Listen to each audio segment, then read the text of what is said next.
Hello friends, এমকে trading বেলদার পক্ষ থেকে আমি গোপাল আপনাদের সবাইকে আর এক দিনের নতুন অ্যানালাইসিস ভিডিওতে হার্দিক অভিনন্দন জানাচ্ছি।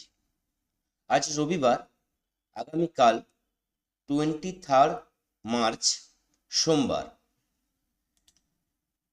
নিফটি, ব্যাংক নিফটি কিভাবে মুভমেন্ট করতে পারে, গ্লোবাল মার্কেট কোন জায়গায় দাঁড়িয়ে আছে, যুদ্ধের নিউজ কিভাবে এফেক্ট পড়বে কালকের মার্কেটে, ক্রুড অয়েল, ডলার, ইন্ডিয়ান রুপিসের পার্থক্য কোন জায়গায় দাঁড়িয়ে আছে, তার প্রভাব আমাদের শেয়ার বাজারে কি পড়তে পারে, এই জিনিসগুলো আজকে আলোচনা করব।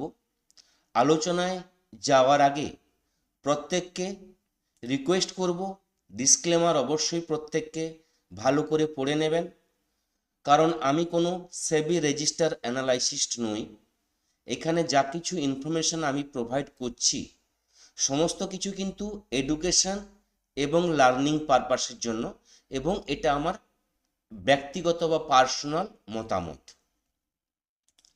যদি আমরা নিফটির অ্যানালাইসিসে আসি, শুক্রবার আমরা ভালো মুভমেন্ট দেখেছি নিফটিতে।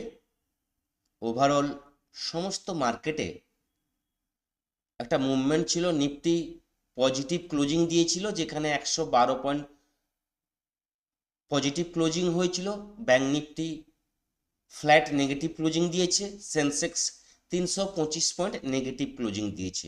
তার আগের দিন বৃহস্পতিবার আমরা নিফটিতে 22,930-এর লো দেখেছিলাম, সেটা শুক্রবার দিন কভার করার চেষ্টা করেছিল, এবং বৃহস্পতিবারের যে হাই ছিল 22,350-এর কাছাকাছি, সে হাই পর্যন্ত যাওয়ার চেষ্টা করেছিল ফ্রাইডেতে।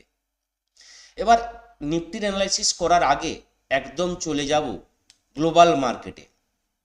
যদি আমরা গ্লোবাল মার্কেট দেখি, এই মুহূর্তে ফ্রাইডেতে US market, Europe market, Asian market কিভাবে ট্রেড করেছে। যদি আমরা ইউএস মার্কেট দেখে নিই, তাহলে ইউএস মার্কেটের প্রতিটা ইন্ডেক্স নেগেটিভ। এই মুহূর্তে আমরা দেখতে পাচ্ছি Dow Jones 443 point negative future trade করেছে বা ফ্রাইডেতে ক্লোজিং দিয়েছে। S&P 500 100 point, Nasdaq 443 point.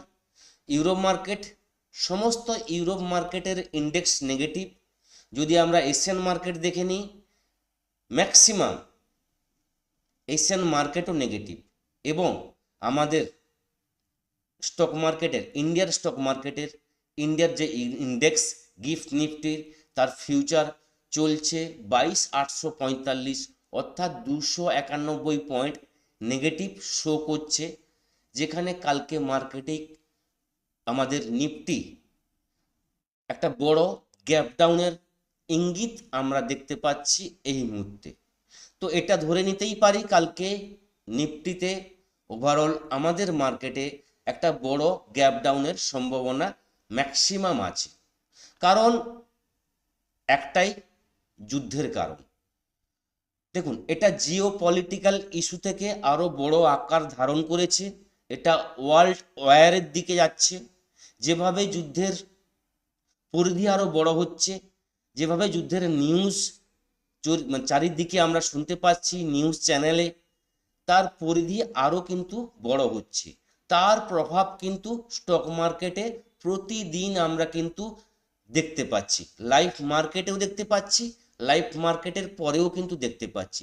তার একমাত্র উদাহরণ ব্রেন্ট অয়েল, ক্রুড অয়েল যেটাকে আমরা বলি, যেখানে ফ্রাইডেতে আমাদের যখন ইন্ডিয়ান মার্কেট ক্লোজড হচ্ছিল, তখন ক্রুড অয়েলের রেট ছিল 107 টাকা, 106 টাকা, এরকম জায়গায় দাঁড়িয়েছিল। এখন দেখুন 112 টাকায় চলছে। তো ক্রুড অয়েলের রেট ক্রমশ কিন্তু ইনক্রিজ হচ্ছে, যেখানে প্রায় 3.5% ইনক্রিজ এই মুহূর্তে আমরা দেখতে পাচ্ছি। তো এটা বারবার বলে এসেছি, এটা কিন্তু মাথার ব্যথার কারণ। এটা সবচেয়ে প্যানিক নিউজ প্রতিটা কান্ট্রিজ কাছে, যতক্ষণ না ক্রুড অয়েলের রেট বিলো 90 85 আসছে, ততক্ষণ পর্যন্ত কিন্তু মার্কেটে এই সেলিং প্রেসার, এই প্যানিক মার্কেট কিন্তু আমরা দেখতে পাবো। বারবার বলেছি, এই যে যুদ্ধের পরিস্থিতি চলছে এই সময়টা বিটিএসটি অ্যাভয়েড করা উচিত। কারণ যারা ফ্রাইডের মার্কেট দেখে কল সাইড হোল্ড করেছিলেন তারা এই মুহূর্তে কিন্তু খুবই নার্ভাস বা খুবই চিন্তায় আছেন। কারণ গিফট নিফটি 250 মানে 290 পয়েন্টের কাছাকাছি নেগেটিভ শো করছে। আর হওয়াটাই স্বাভাবিক, কারণ যেভাবে ক্রুড অয়েলের রেট ইনক্রিজ হয়েছে, গ্লোবাল নিউজ, যুদ্ধের নিউজ যেভাবে ছড়িয়ে পড়েছে এবং যুদ্ধের যে পরিস্থিতি আরও তীব্র থেকে তীব্রতর হচ্ছে, তার প্রভাব কিন্তু প্রতিটা মার্কেটে পড়ছে। মিসাইল অ্যাটাক হচ্ছে, ইরান কিন্তু থেমে থাকছে না। ইরান মানে সবসময় রেডি আছে যুদ্ধের জন্য, ইরান কোনো সময় পিছিয়ে আসছে না। ইউএস এদিক থেকে ইসরায়েল তার সঙ্গে সঙ্গে তাল মিলিয়ে এইভাবে কিন্তু যুদ্ধ চলছে ইরানের সঙ্গে ইসরায়েল এবং ইউএসের মধ্যে। তো এই যুদ্ধের পরিস্থিতি যতক্ষণ না শান্ত হচ্ছে, মার্কেটে কিন্তু প্রেসার থাকবে। প্রতিদিন এইভাবে কিন্তু মার্কেটে আমরা মুভমেন্ট দেখতে পাবো। তার সাথে আরও একটা বড় খারাপ নিউজ, যেটা আমি এর আগের ভিডিওগুলোতে আপনাদের সঙ্গে শেয়ার করেছি, যেটা ডলারের সঙ্গে ইন্ডিয়ান রুপিসের যে ভারসাম্য বা তারতম্য, সেটা এখন এই মুহূর্তে আমরা দেখতে পাচ্ছি 93.71, বলতে গেলে প্রায় 94 রুপিজের কাছাকাছি আমাদের ইন্ডিয়ান রুপিসের ভ্যালু $1 সমান হয়ে দাঁড়িয়েছে। তো এটা একটা আমাদের ভারতের অর্থনীতিতে খুব খারাপ। আমাদের ইন্ডিয়ান রুপিসের যে ভ্যালু সেটা প্রায় 94 রুপিসের কাছাকাছি চলে গেছে $1 কাছে। তো এটা যথেষ্ট খারাপ নিউজ। তো এর প্রভাব কিন্তু আমাদের মার্কেটে আমরা কিন্তু দেখতে পাচ্ছি। এবার আমরা চলে আসবো নিফটির চার্টে। নিফটির অ্যানালাইসিস করার আগে আর একটা ইনফরমেশন আপনাদের দিয়ে দিই। এমকে ট্রেডিংয়ের নেক্সট ব্যাচ 2026-এর অপশান ট্রেডিংয়ের, স্টক ট্রেডিংয়ের মাস্টার ক্লাস শুরু হচ্ছে 2 এপ্রিল 2026। তো যারা রেজিস্ট্রেশন করতে চান, আমাদের রেজিস্ট্রেশন পোর্টাল ওপেন হয়ে গেছে। কন্ট্যাক্ট নাম্বার 8617423277, এই নাম্বারে কন্ট্যাক্ট করে রেজিস্টার করতে পারেন, অথবা আমাদের ওয়েবসাইট mktrading.co.in সাইডে গিয়েও আপনি রেজিস্ট্রেশন করতে পারেন। তো এই ব্যাচ অফলাইন এবং অনলাইন দুটো মাধ্যমেই চলবে। যারা স্টক মার্কেটকে নিজের ক্যারিয়ার হিসাবে দেখছেন, ফিউচার তৈরি করতে চান এবং স্টক মার্কেটকে ভালোভাবে শিখতে চান, নিজের ভাষা শিখতে চান, প্রত্যেকেই বলবো আগে শিখুন তারপর ট্রেডিং করুন। 2 এপ্রিল আমাদের ব্যাচ শুরু হবে। তো টাইম নষ্ট না করে রেজিস্ট্রেশনটা করে ফেলুন। তো চলুন এবার নিফটির অ্যানালাইসিসে যাই। নিফটি ফ্রাইডেতে ক্লোজিং দিয়েছে 23,114, এমনকি বৃহস্পতিবার দিন 23,000-এর লেভেলটাও ব্রেক করে গেছিল। তো সে জায়গায় শুক্রবার দিন হালকা পজিটিভ ক্লোজিং আমরা দেখেছি, 112 পয়েন্ট পজিটিভ ক্লোজিং, এবং যেখানে ওপেনিং হওয়ার সম্ভাবনা আছে সোমবার কালকে, যেটা 22,800-র কাছাকাছি আমরা দেখতে পাচ্ছি। তো সাপোজ ধরলাম আমরা নিফটিতে আমরা গ্যাপ ডাউন দেখতে পেলাম, 22,800-র কাছাকাছি যদি ওপেন হয়, ওপেন হওয়ার পর যদি একটা প্রফিট বুকিং আসে এবং 22,930-এর উপরে নিফটি স্টে করতে পারে, অর্থাৎ বৃহস্পতিবারের যে লো, সেই লোটাকে যদি নিফটি ধরে রাখতে পারে, তার উপরে স্টে করতে পারে, সেখান থেকে আরও ছোটোখাটো আমরা বাউন্স দেখতে পাবো, যেখানে 23,050 এবং 23,200 এই লেভেল পর্যন্ত নিফটি একটা বাউন্স কিন্তু আমরা এক্সপেক্ট করতে পারি। যদি 23,200 লেভেলটাও ব্রেক করে যায়, তাহলে কিন্তু ম্যাক্সিমাম যে বাউন্সের সম্ভাবনা আছে 23,350 থেকে 23,360 এই জোনটা কিন্তু মাথায় রেখে ট্রেড করব। এই জায়গায় যদি আসে, এখান থেকে কিন্তু সেলিং প্রেসার পাবো, এখান থেকে কিন্তু আমরা ডাউনের জন্য ফার্দার কিন্তু আবার প্ল্যান করব।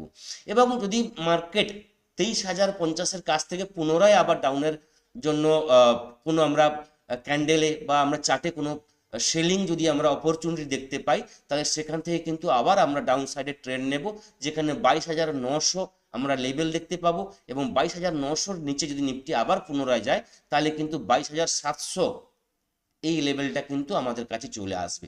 যেভাবে মুভমেন্ট বা যেভাবে গ্লোবাল মার্কেট দেখছি, তাহলে কিন্তু নিফটির ক্ষেত্রে আমি বলবো 22,700 22,500 কিন্তু দরজা কিন্তু খুব তাড়াতাড়ি কিন্তু নিফটিতে আমরা দেখতে পাবো। যদি যুদ্ধের পরিস্থিতি নিউট্রাল না আসে, তাহলে কিন্তু 22,700 22,500 খুব তাড়াতাড়ি কিন্তু মানে সামনের সপ্তাহে কিন্তু আমরা দেখতে পারি।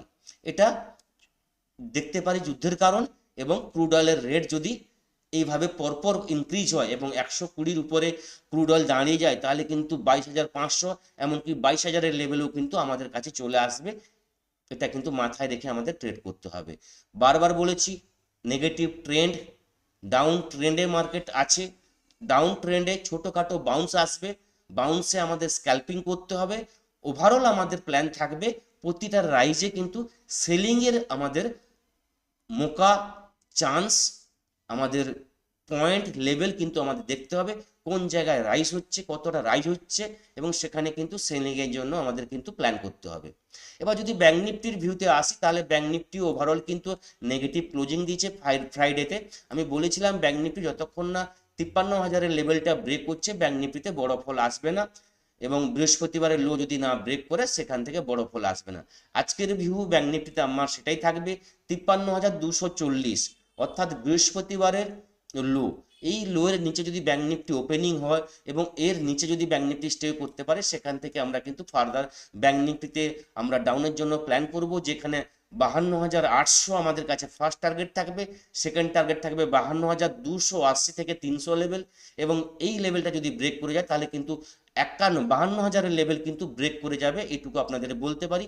51,800 থেকে 900 লেভেল কিন্তু ব্যাঙ্ক নিফটিতে আমরা দেখতে পারি দু একদিনের ভিতরে। যদি 53,000-এর লেভেলটা ব্রেক করে যায়, তাহলে কিন্তু পরপর কিন্তু ব্যাঙ্ক নিফটিতে আরও ফল কিন্তু আমরা এক্সপেক্ট করতে পারবো ব্যাঙ্ক নিফটিতে। এবার যদি পজিটিভ ভিউ হয় ব্যাঙ্ক নিফটিতে, যে বাউন্সগুলো আসবে সে বাউন্সগুলো কোত্থেকে আসবে? যদি সোমবার দিন গ্যাপ ডাউন ওপেনিং হয় এবং গ্যাপ ডাউনের পর মার্কেট কিছুটা রিকভারি নেওয়ার চেষ্টা করে এবং 53,250-এর উপর স্টে করতে পারে, সেখান থেকে একটা ছোটোখাটো আমরা স্ক্যাল্পিং এর জন্য ট্রেড করতে পারি, যেখানে 53,550, 53,800 এবং 54,000-এর জন্য কিন্তু আমরা পরপর কিন্তু প্ল্যান করতে পারি। বারবার বলছি, প্রতিটা রাইজে কিন্তু সেলিং এর চান্স থাকবে। ওভারঅল মার্কেটের ট্রেন্ড নেগেটিভ, তো সেল অন রাইজ প্রতিটা স্টেপে কিন্তু আমাদের প্ল্যান করতে হবে। এই থাকলো নিফটি এবং ব্যাঙ্ক নিফটির ওভারঅল ভিউ। বারবার বলছি, গ্লোবাল মার্কেট, গ্লোবাল ইন্ডেক্স খারাপ আছে, ক্রুড অয়েলের রেট ক্রমশ কিন্তু ইনক্রিজ হচ্ছে। ইন্ডিয়া ভিক্স, এই মুহূর্তে ইন্ডিয়া ভিক্স দাঁড়িয়ে আছে 22-র উপরে, বলতে গেলে 23-এর কাছাকাছি।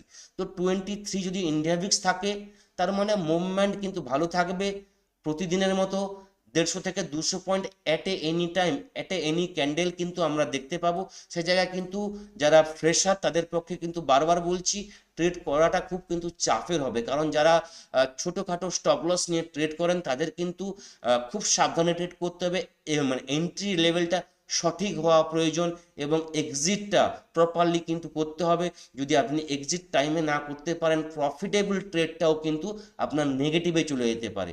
তো এই সব দিকগুলো মাথায় রেখে ট্রেড করবেন। সবাই ভালো থাকবেন, নেক্সট ভিডিওতে আবার দেখা হবে। থ্যাংক ইউ, ধন্যবাদ।